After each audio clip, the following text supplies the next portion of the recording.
In the parking lot, there's this little old lady, 80 years old, yelling at this couple my age. It was heated and it was rough. And I just was walking by, I was thinking, Lord, and God brought a scripture to my mind that said the steps of the righteous are ordered of him.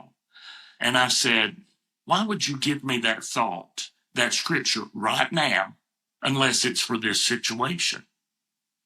So I walked over to the car beside where the yelling was happening as though I was going to put something in the trunk.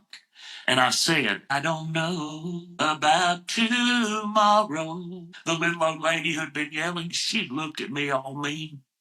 She said, I just live from day to day. I said, sing on, sister. So right there in the parking lot, we did the verse and the chorus of that song. And when we got through, I said, do you want to sing that chorus one more time? She lifted her little hands. Things about tomorrow. When we finished, I said, thank you for singing that with me. She said, oh, honey, that's one of my favorites.